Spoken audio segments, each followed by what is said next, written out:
Sebelum kita lanjut, jangan lupa like, comment, subscribe, dan nyalakan notifikasinya agar tidak ketinggalan info terbaru lainnya. Semoga bermanfaat. Pertanyaannya luar biasa, sepakat ya, luar biasa. Jadi ada 4 pertanyaan Pak ya, saya simpulkan dari pertanyaan beliau biar nggak lupa. Tapi dari catat ya Pak ya. Ya, yang pertama tadi adalah Yesus itu menebus dosa. Bagaimana Adam yang lahir ribuan tahun sebelumnya? Siapa yang menebus dosa dia? Yang kedua, kalau penyaliban itu adalah untuk menebus dosa, di Bukit Golgota ada Bukit Golgota itu ada 2 orang penyamun kriminal yang disalib karena salib bentuk hukuman. Menebus dosa siapa? Terus yang ketiga, Tritunggal itu atau Trinitas itu konsep yang dilahirkan melalui konsili di tahun 325 Masehi. Berarti sebelum itu konsep Trinitas di Kekristenan seperti apa? Dan yang keempat, apa tadi Pak? Saya lupa tanya Anda. 3 dulu itu ya. Oke, baik. Silakan, waktunya 10 menit. Ya. Sebentar, ada waktunya Pak. 10 menit saja. Ustaz diberi waktu 10 menit. Saya beri waktu Anda menjawab 10 menit. Silakan. Ya, baik. Sebetulnya itu yang moderator sampaikan hanya yang di bagian terakhir. Tetapi saya mau menanggapi di bagian yang pertama. Tadi yang banyak bicara mengenai Trinitas dan juga menyinggung yang saya katakan ilegal itu menafsir Alkitab tanpa keahlian atau tanpa ilmu ya untuk menafsir satu teks. Nah, yang pertama-tama begini, masalah analogi tadi. Pak Nababan berhadapan dengan pendeta yang tidak belajar. Ya seperti itulah. Masa Allah seperti rokok. Rokok itu bahkan lebih hina dari manusia. Manusia lebih mulia daripada rokok benda mati. Jadi kalau Allah dianalogikan, diilustrasikan dengan rokok, ini maaf, inilah pendeta yang bagi saya itu mengilustrasikan dengan cara yang sangat bodoh. Ya. Jadi Allah itu tidak sama dengan rokok. Karena ketika rokok Anda lepaskan semua, cengkeh tok itu rokok enggak? Cengkehnya saja rokok enggak? Kan bukan kan? Ya. Dalam Trinitas itu Bapa adalah Allah sepenuhnya, Sang Firman Logos yaitu Yesus Kristus Allah sepenuhnya, dan Roh Kudus adalah Allah sepenuhnya. Jadi ilustrasi rokok tidak masuk di sana.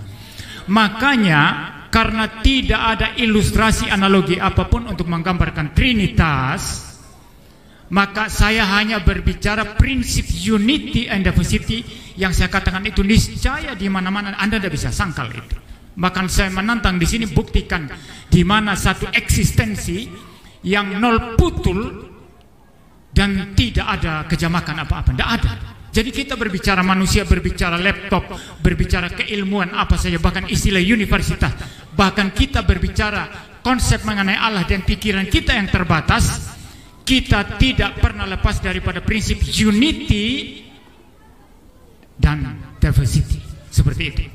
Jadi ilustrasi rokok tadi itu jelas tidak masuk itu ya. Saya jawab dulu Pak.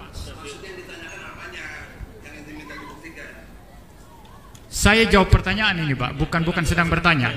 Ya, Bapak, enggak, ini waktu saya dulu. Saya menjawab. Nanti kalau waktu Anda silakan jawab tantangan saya. Ya. Jadi itu yang pertama ya. Lalu yang kedua, masalah ilegal tadi. Kenapa saya katakan ilegal? Kalau mau mempelajari Alkitab dengan sungguh-sungguh, pertama-tama presuposisinya adalah Anda percaya bahwa yang saudara pelajari itu benar. Artinya benar dalam pengertian dapat dipelajari. Kalau sesuatu yang Anda mau pelajari itu Anda sangkal ini palsu, ini tambal sulam, ini tidak benar, lalu yang Anda mau pelajari apanya? Sebentar ya. Saya pikir mau menanggapi. Ya, jadi yang mau Anda pelajari itu apa? Kalau kita tidak mempercayai sesuatu, kita pelajari apanya? Itu pertama, presuposisinya saya percaya bahwa saya bisa belajar dari Alkitab. Itu pertama. Kedua, ada keilmuannya yang saya katakan tadi itu ilmu hermeneutik atau the art of interpretation. Semua ilmu hukum ada interpretasinya sendiri. Saya bukan ahli hukum, tidak boleh saya secara ngawur masuk karena hukum, berbicara hukum karena saya bukan ahlinya di sana. Ya, seperti itu ya. Jadi ada keilmuannya, Pak. Nah, maka itu yang saya katakan tadi.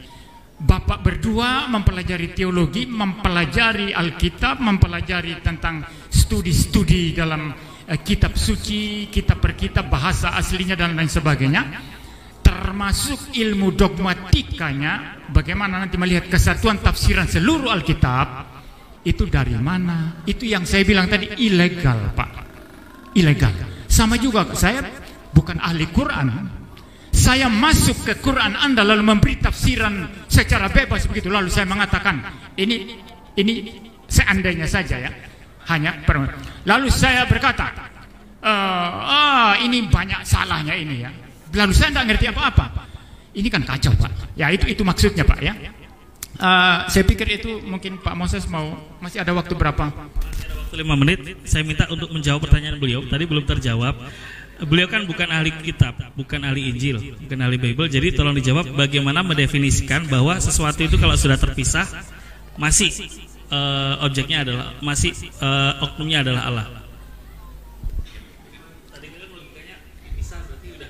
Oh, mungkin salah sedikit ini ya, salah sedikit ya. Itu tafsiran Anda sebagai yang bukan ahli biblika, yang bukan ahli Alkitab. Tapi penelitian Alkitab yang sungguh-sungguh ya, di mana dikatakan Allah itu ekad, lalu kemudian nanti muncul Yohanes 1 ayat 1 dikatakan pada mulanya adalah firman, firman itu bersama-sama dengan Allah, dan firman itu adalah Allah. Ya, dalam pengertian satu substansi, satu hakikat, Anda tidak bisa berbicara tentang keterpisahan di sana.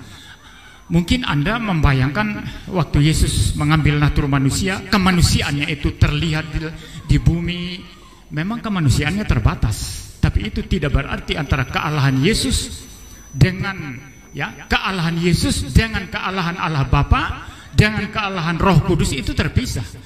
Di dalam domainnya Allah kita bicara yang tidak terbatas. Bapa tidak terbatas, Anak tidak terbatas, Roh Kudus tidak terbatas. Di dalam domain tidak terbatas semacam ini, ya, yang sifatnya unlimited seperti ini, kita tidak bisa membayangkan batasan apapun. Maka dalam hal ini tidak ada batasan antara Bapa, Putra, dan Roh Kudus. Ketiganya Maha Kuasa, ketiganya tidak terbatas. Satu hakikat. Ya. Baik. Salah satu tadi ditanyakan adalah mengenai salib, bahwa dalam konteks sejarah bahwa salib itu diidentikan sebagai bentuk kejahatan. Tapi menurut saya Ustadz Nababan harus kembali ke Alkitab. Pertanyaannya, kenapa Yesus disalib? Apakah karena Yesus berbuat salah? Tapi bukannya Yesus itu disalibkan dalam konteks Yahudi karena dianggap bahwa Yesus itu menyamakan dirinya dengan Allah. Bahkan dalam Alkitab sendiri dikatakan sampai pemimpin pemerintah pada waktu itu dia cuci tangan, nggak mau, karena tidak ditemukan kesalahan. Tapi orang Yahudi yang minta salibkan dia, salibkan dia. Jadi tidak ada satupun hukum Romawi yang dilanggar oleh Yesus. Tapi yang dilanggar, yang dianggap melanggar adalah orang Yahudi yang memaksa pemerintah pada waktu itu secara historis, karena menganggap Yesus itu menganggap dirinya sama dengan Allah. Itu yang terjadi secara historis. Kalau Ustadz Nababan kembali ke Alkitab, karena pernah jadi Kristen, itu faktanya yang ada. Tapi yang kedua tadi jelas bahwa yang disalibkan bernama Yesus orang yang berbuat jahat. Dan kalau Ustadz Nababan baca juga loh, malah yang satu mengatakan kalau bisa aku bersama-sama dengan engkau ya. Ada keselamatan yang memang diberikan oleh Yesus dengan peristiwa salib itu. Pertanyaannya, mengapa kok peristiwa salib diperlukan dalam konteks itu? Ya karena pada konteks pada waktu itu untuk memberikan satu tanda bahwa betapa begitu besarnya kasih Allah kepada manusia yang paling jahat itu, menggunakan hukum yang pada waktu paling jahat. Tujuannya supaya apa? Orang yang paling jahat tidak ada alasan dosaku terlalu besar, tidak ada dosa yang tidak bisa ditebus. Makanya mengapa yang paling jahat itu malah dipakai pada konteks itu, supaya manusia yang merasa berdosa, yang paling jahat itu merasa bahwa oh ya, ada kasih yang ditawarkan, pengampunan yang begitu besar. Ada lagi Pak yang belum? Adam lahir lebih dulu ribuan tahun sebelum Yesus. Siapa yang menebus dosanya? Ya, saya Sama satu lagi, sebelum Konsili 325 yang melahirkan konsep Trinitas, konsep ketuhanan dalam Kristen seperti apa? Saya jawab yang terakhir. Yang dipertanyakan itu adalah tentang penjelasan tentang Tritunggal atau Tritunggal. Kalau mengenai konsep, bukankah tadi saya sudah tampilkan di semua kitab saya, kitab suci Kristen semua tadi ada, sudah ada.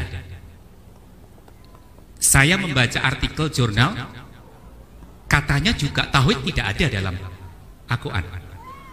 Katanya, saya nggak tahu, tapi saya baca artikel jurnal ilmiahnya, begitu.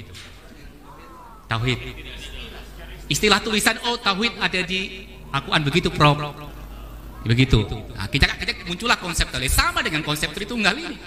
Tapi tetap kalau katakan tadi fakta-fakta tentang dasar-dasar referensi saya tampilkan banyak banget tadi dong. Jadi kalau dituji sudah clear jawaban saya ya. Ya, lalu yang tadi yang terakhir tentang bagaimana dengan Adam. Ini yang kadangkala memang belum clear ya, bahwa dalam konteks agama Wahyu bahwa ada Yahudi, Samawi, dan bahwa itu adalah ada korban-korban. Itu secara hukum wahyunya itu progresif, secara bertahap. Dan saya kira semua penyampaian wahyu secara progresif tidak langsung satu detik jadi, tapi ada proses yang waktunya yang habis. ada. Setuju, saya extend 2 menit lagi. Oke. Silakan. 2 menit Oleh lagi. karena itu dalam konteks perjanjian lama jelas bahwa ada hal yang menjadi tuntunan bagi manusia pada saat itu, bagaimana mendapatkan pengampunan. Tapi secara progresif berangsur-angsur wahyu dilengkapi. Bahkan kalau kita juga objektif, ternyata juga ada wahyu yang terakhir yang umat Islam percaya. Mengapa harus mempertanyakan tentang progresif wahyu di kami? Bahwa waktu itu belum ada Yesus, bagaimana? Ya terus berjalan sesuai dengan apa yang dinyatakan oleh Allah tentang bagaimana memperoleh pengampunan itu. Baik, terima kasih. Terima kasih. Terima kasih Pak ya, 10 menit. Baik, dari pihak Islam sudah bertanya, pihak Kristen sudah menjawab. Yang ketiga, pihak Kristen bertanya untuk dijawab. Ya nanti ada yang menjawab. Gimana? Gak apa-apa. Semua bertanya dan semua menjawab. Ya, biar Tapi waktu cukup enggak, Bang moderator? Waktunya Ya, 30 udah, menit, maksimal 30 menit. Sudah saya hitung di sini. Kan jam 3 harus selesai Bapak Prof. Iya. Ya toh, harus sepakat toh. Tadi udah oke siap. Iya siap, tapi jangan batasi hak orang. Kita lanjutkan di luar nanti Profesor. Ya boleh, mana aja juga boleh. Mungkin kami bertanya ini ya. Saya bertanya gitu ya. Baik, yang ingin Gue kebetulan ngomong gue, gue mau ngomong dulu. Gue nggak mau, gue duluan. Dia udah ngomong duluannya nih, ngomong ini salah nggak? Gimana kok ini? Lu nyebelin tau nggak? Kacau nih orang ini. Mendingan nggak boleh. Nggak boleh begitu loh. Ya, silakan. Harus adil, memimpin ini nggak adil apalagi jadi menteri tuh. Enggak, tadi ditanya dia 7 menit, nanti ada bagian kita 7 menit. Bagaimana giliran gue dilempar ke situ? Udah, jadi bikin nggak nyaman aja. Udahlah, bismillahirrahmanirrahim ya. Tetap dengan nama Allah pengasih dan penyayang. Ada bagian yang tadi saya katakan mengenai konfirmasi, ya, ada bagian yang bertanya. Nah, konfirmasi sudah, sekarang pertanyaannya gitu loh, bahwa Roh Kudus adalah pribadi yang berbeda. Tolong makalahnya bagian udah di kopi ini. Udah ya? Nah, lihat nanti di halaman berapa tuh? Lihat. Kasih dong. Panitia nih bagaimana, nggak profesional. Narasumber kasih dulu. Makasih Bang. Yang satu aja belum. Nanti gantian. Enggak pasti. Enggak pasti. ayah dulu. Jadi ini ada 2 makalah. Biar jelas, saya sangat menghormati kalian karena saya serius, saya buat makalah. Biasanya pembicara kalau dia dianggap enteng nggak bikin makalah, kumaha aing we lah. Saya bikin makalah, serius artinya, kurang tidur untuk ini gitu. Tapi tolong nanti responsifnya yang objektif, sistematis, toleran, jujur, benar lagi. Nah yang sekarang dilihat makalah yang kedua dulu. Kalau yang pertama garis besar berpikir tentang teori Osjibedil. Kalau yang kedua ini langsung kepada pertanyaan. Ada 30 statement konfirmasi, ada 20 pertanyaan. Nah sekarang langsung pertanyaan. Saya mulai dari yang nomor 10 aja deh, yang dianggap udah banyak terjawab. Rohul Kudus adalah pribadi yang berbeda. Jika Rohul Kudus adalah Tuhan, mengapa, ini pertanyaannya, mengapa Yesus berkata bahwa Roh Kudus adalah utusan yang lain? Ini tertera dalam Yohanes 14:26. Jangan kau sekali-sekali berani bilang aku interpretasi. Ngapain aku interpretasi? Adanya begini. Satu. Kemudian perjanjian lama tidak mengenal Trinitas, tidak ada Trinitas. Mari berdebat. Kau berani nyebut perjanjian lama dari mana? Enggak ada. Tidak ada ajaran tentang Trinitas dalam kitab-kitab Taurat dan nabi-nabi sebelumnya. Enggak ada. Kalau lu bisa jawab ada. Yang selanjutnya, umat Yahudi tidak percaya Trinitas. Ingat loh, Yahudi tidak percaya Trinitas. Jika benar Tuhan itu adalah Trinitas, mengapa Bani Israel tidak diajarkan hal ini? Nggak ada. Ya. Yang selanjutnya, Yesus tidak pernah mengatakan ia Tuhan. Ingat loh, Yesus yang kau anggap Tuhan, dia sendiri gak bilang dirinya Tuhan. I'm is a God, no. Bahkan ada yang bilang God is dead, udah mati Tuhan itu. Lu ngerti gak Nietzsche? Lu ngerti gak Descartes? Lu ngerti gak Hegel? Lu ngerti gak tadi itu Aristoteles? Itu jagoan-jagoan filsafat semua. Lu pernah sekolah di Belanda, gue di Jerman, Technische Universitas Berlin, jurusan sosiologi. Cuma beasiswa gue dari Kuwait, baru hampir setahun dibubarin. Karena Kuwait dibom sama Irak, bubar lah kita. Nah itu contoh ya. Tapi sempat belajar sedikit bagaimana sosiologi itu. Jadi ahli-ahli filsafat itu dari Jerman bacanya. Oleh karena itu, pertanyaannya di sini, Yesus tidak pernah mengatakan ia Tuhan. Tidak ada satu ayat pun di mana Yesus berkata, aku adalah Tuhan.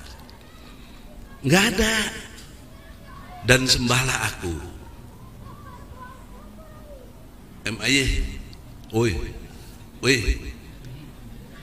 Kalau ditanya jangan melewat-melewat, ntar nggak ngerti. Saya nanya sekali, kan makanya saya mendengarkan. Ya, okay. Saya mendengarkan. Coba kalau dengerin tadi gua ngomong apa? Anda udah dengerin lah. Tuhan Yesus tidak pernah menyebut dirinya Tuhan. Di ayat mana kalau ada? Aku Tuhan, sembahlah aku. Nggak ada. Ini statement saya, sekaligus bertanya. Kalau kau berani bilang Yesus Tuhan, mesti ada kata Tuhan sendiri, kata Yesus, bukan kata si lain-lain. Lanjutnya, Tuhan, logika sehat dimanapun, tidak mungkin Tuhan itu dilahirkan. Yesus lahir dari rahim Maryam. Kita Bunda Maria itu sangat kita hormati dia. Nah karena dari keluarga Imron, Sementara Tuhan seharusnya tidak memiliki awal. Jadi kalau Tuhan lahir di Yerusalem, di Depok kagak ada Tuhan dong, kan di Yerusalem. Jadi terbatas dimensi space and time. Dia melanggar konsep logika yang Anda bangun tadi. Space and time, ruang dan waktu. Kalau Anda mau tahu ruang dan waktu dalam perspektif Islam, coba buka surat 57 ayat 3. Al-Hadid. Ini Quran, nanti ku tanya ku mana kuan yang kontradiksi. Satu sama lain. Kalau kau nggak bisa jawab, ku fitnah kau musuh kami umat Islam. Ku bunuh pun nggak apa-apa kau.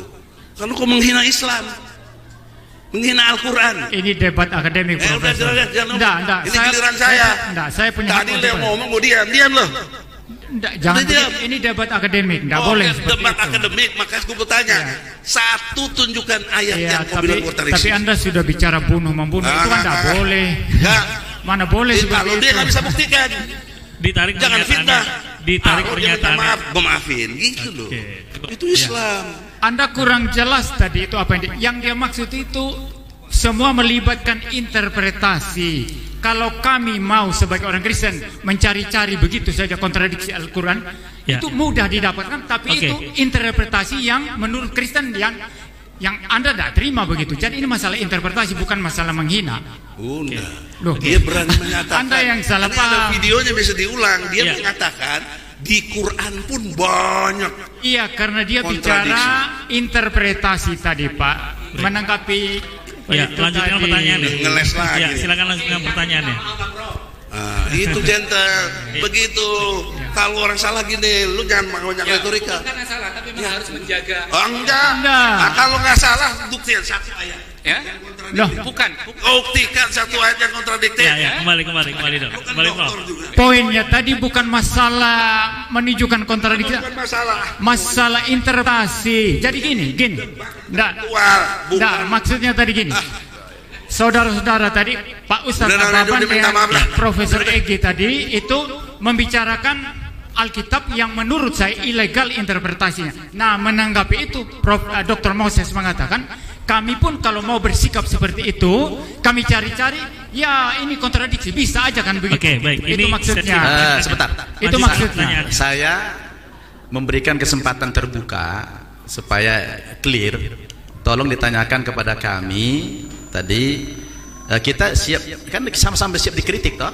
Ya, baik. Silakan ditanyakan nanti. Kan ada waktu bertanya nih. Saya minta menunggu pertanyaan daripada Dr. Moses, di mana ayat-ayat yang kontradiksi di dalam Al-Quran. Kan dari tadi ayat. Baik. Satu aja nggak apa-apa. Maaf, Ya, harus silakan. kembali ke moderator lagi. Ya, baik. Ya. Waktu pertanyaan sudah selesai 10 menit. Sudah, Bang. Prof, Prof. Udah ngakui salah, mestinya jujur kalah gitu loh. Ya, itu tidak salah dalam arti dalam saya menyampaikan mungkin saya dalam membahasakannya mungkin akhirnya bisa disalah tanggapi, tetapi saya tidak punya maksud untuk yang seperti dimasukkan oleh Prof. Egi. Bapak Prof. Egi. Kalau gitu dengan jujur dan rendah hati saya nanya, apa yang Anda maksud banyak kontradiksi dalam Al-Quran? Misalkan Prof, misalkan dalam hal contoh ya, ketika tadi pertanyaannya, tolong timernya dinyalakan lagi. Waktu sini sudah selesai. Sekarang silakan Anda bertanya. Ya, tadi di awal kita diskusi sesi pertama, Prof. Egi sempat mengatakan bahwa seringkali kalau ada teroris yang disalahkan Islam. Itu yang bagi saya Itu terorisme. ya itu maksud saya berarti kan karena ada ketidakpahaman dalam memahami atau salah dalam memahami sehingga akhirnya mengklaim kalau teroris pasti Islam. Itu yang saya tidak mau, karena memang belum tentu teroris itu adalah umat Islam. Itu contoh bukan ayat Quran. Mana ayat Quran yang kata lu ada kontradiksi? Bukan begitu, Prof. Belok balik aja. Jadi ya oke lah, dalam arti maksud saya bukan demikian. Ya, kalau bukan demikian, lu cabut statement bahwa tidak ada kontradiksi. Tidak perlu cabut statement. Saya paham betul. Dia tidak salah. Gini loh. Ini nggak jujur. Begini loh. Lo ngaku intelektual, tapi lo nggak jujur, lo nggak benar, lo nggak adil. Saya jujur. Gini loh Pak. Jujur apaan? Pak Profesor gini. Bang, waktu Anda boleh tanya mana kontradiksinya. Maaf saya ambil alih. Udah, Silakan ini waktu gue lo ambil aja. Anda punya tidak relevan itu, tidak relevan. Anda tadi mengatakan justru lo yang gak relevan. Tidak relevan. Begini. Mic-nya Mas, tolong Mas, mic-nya Mas. Udah deh. Saya jelaskan dulu Pak. Saya jelaskan dulu. Udahlah, nanti kita masih. Enggak, pertanyaannya tadi belum dijawab, belum kami jawab. Yang mana lo tanya? Pertanyaan Profesor Egi kami belum jawab kan? Kami jawab dulu. Yang mana? Ya, kami jawab dulu. Yang gua bertanya sama dia, buktikan satu ayat saja yang Al-Quran itu berkontradiktif.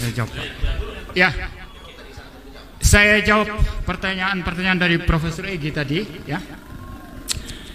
Yang pertama tadi mengenai Roh Kudus, ya. Kalau dia Allah, mengapa dia utusan yang lain, ya? Kata Yesus dia diutus, ya. Itu di Yohanes. Nah, ya itu saya jawab sekarang.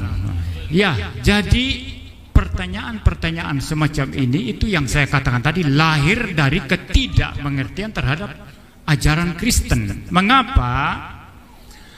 Karena Roh Kudus itu diutus oleh Bapa maupun Tuhan Yesus itu dalam konteks redemption atau karya penebusan, ada konteksnya. Jadi setiap teks, setiap kata atau setiap argumentasi atau pernyataan atau apapun itu ada konteksnya. Kita tidak bisa cabut dari konteksnya. Dan konteksnya itu adalah bagaimana Roh Kudus melanjutkan karya penebusan yang dijalankan oleh Tuhan Yesus. Jadi Sang Logos diutus ke dalam dunia, mengambil natur manusia, dan di dalam kemanusiaannya dia menebus umat manusia dan mati di atas kayu salib. Setelah tugasnya selesai, sekarang pribadi ketiga itu yang melanjutkan. Jadi dalam hal ini itu tidak ada hubungannya dengan pertanyaan. Ini membuktikan bahwa Roh Kudus bukan Allah. Itu masalah karya. Bapa mengutus anak menyelesaikan karya penebusan, mati di atas kayu salib. Sekarang giliran Roh Kudus. Jadi itu tidak membuktikan bahwa Roh Kudus terbatas. Roh Kudus sudah ada secara kekal, tapi sekarang gilirannya melanjutkan karya penebusan. Cuma itu. Waktu saya menjawab, Pak, saya jawab semua pertanyaan Anda. Sebelum selesai pertanyaannya belum selesai ya. Sudah kita sepakati tadi. Enggak, kamu membatasi konsep tauhid. Anda tadi sudah sepakat. Ini waktu saya diambil dia belum hak jawab, gue belum selesai. Lo gimana logikanya? Ya.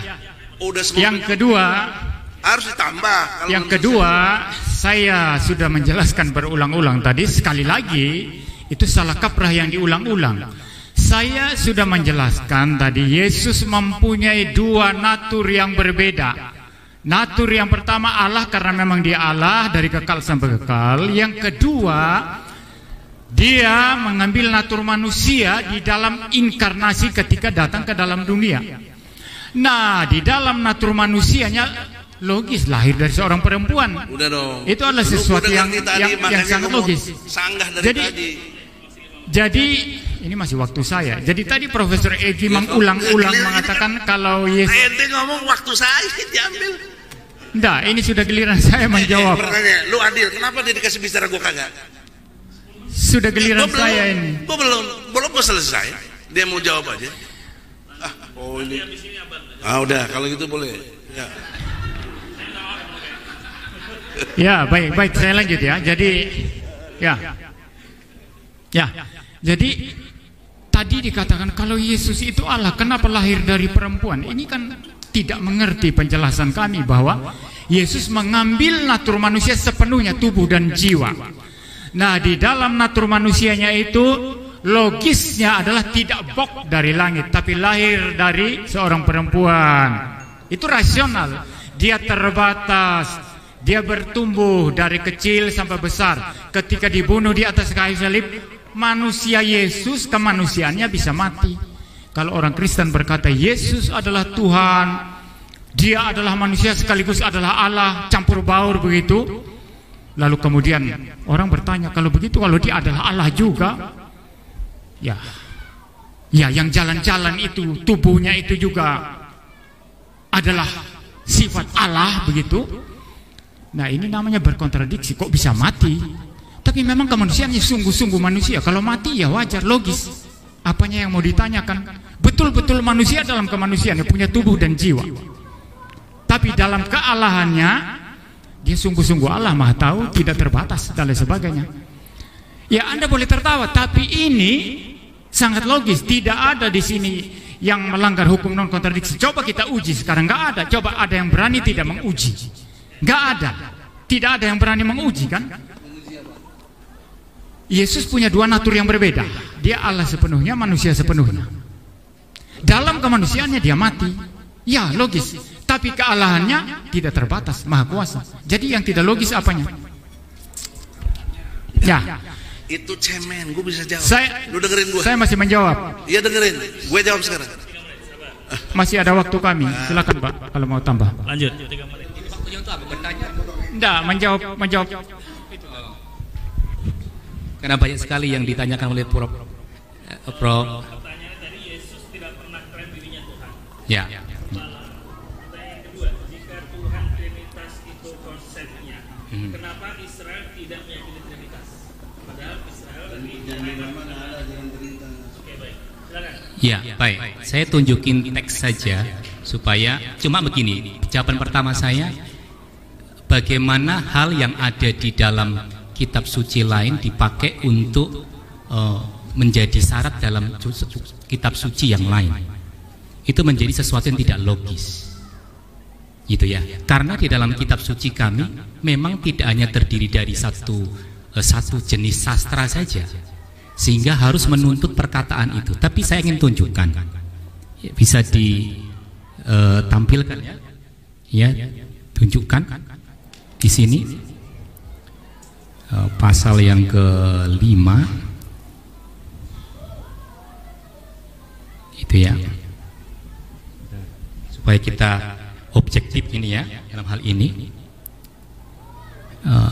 Ketika saya buka di dalam Injil Lukas pasal yang ke-5, saya bawa juga yang fisiknya supaya lebih gampang juga ya. Injil Lukas pasal yang ke-5 tentang satu peristiwa di mana ada orang yang lumpuh begitu ya, yang lumpuh lalu sorry.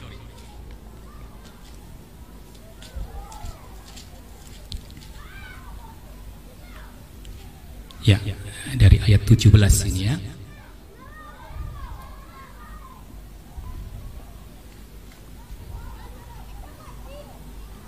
Ya. Ayat 20 sampai 21 atau coba ayat 21. Tetapi ahli-ahli Taurat dan orang-orang Farisi berpikir, karena ayat 20 ya, ketika Yesus melihat iman mereka, berkatalah ia, "Hai saudara-saudara, dosamu sudah diampuni." Tetapi ahli Taurat dan orang-orang Farisi berpikir dan dalam hatinya, siapakah orang-orang yang menghujat Allah ini? Siapakah orang yang Yesus dianggap menghujat Allah karena dia mengampuni? Karena dalam konsepnya Yahudi yang bisa mengampuni itu adalah Allah, gitu ya. Tapi pada akhirnya, perhatikan dalam konteks kalau baca kami secara utuh, pada akhirnya Yesus mengetahui pikiran mereka, lalu mengatakan Yesus mengampuni orang yang lumpuh itu. Jadi ini bahasa yang dipakai dalam narasi Injil untuk menyatakan bahwa Yesus itu Allah karena dia mengampuni. Tapi kalau ditanya apakah mengatakan bahwa ini ya, jangan dipakai ukuran kitab lain untuk mengukur kitab kami. Itu ya, ini tentu untuk hal logisnya. Ini jawaban saya. Oke, waktunya habis. Extend. Oke, cukup. Jawab ya. Anda mau bertanya balik? Udah tadi yang tadi itu sekaligus menjawab. Atau saya mau menyanggahlah pendapat dia tadi. Oke, itu boleh akhirnya juga saya lah. berikan 10 menit sudah. Sekarang silakan 10 menit Ya, bagian makasih. sini. Jadi begini, udah. Ya, boleh nanti lah. Tapi saya mau jawab dulu yang Anda mau Biar nyatakan. tanya dulu, maaf. Ya, tanya silakan.